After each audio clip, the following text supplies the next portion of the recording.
ព្យុះធូលីដ៏កម្រប្រែក្លាយមេឃក្នុងទីក្រុងស៊ីដនីប្រទេសអូស្ត្រាលីជាពណ៌ទឹកក្រូច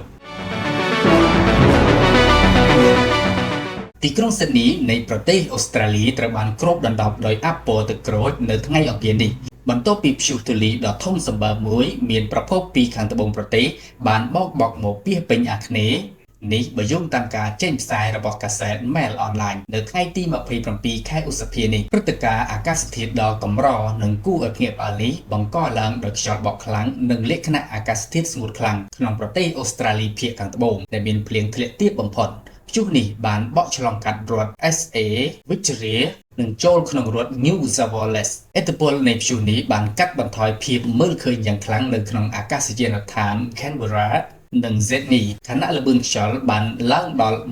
126គីឡូម៉ែត្រក្នុង1ម៉ោងនៅផ្នែកខ្លះនៃ SA នឹងបានផ្ដាច់ថាមពលអគ្គិសនីដល់ប្រជាជនរាប់ពាន់នាក់និងបំផ្លាញហេដ្ឋារចនាសម្ព័ន្ធនានាផងដែរលើសពីនេះគុណភាពខ្យល់នៅទូទាំងទីក្រុង Sydney និងទីក្រុង Wollongong ត្រូវបានវិតម្លៃថាអន់ណាស់ដែលជំរុញឲ្យមានការព្រមានអំពីបញ្ហាសុខភាពដែលកើតមានឡើងពីព្យុះដ៏កម្រនេះ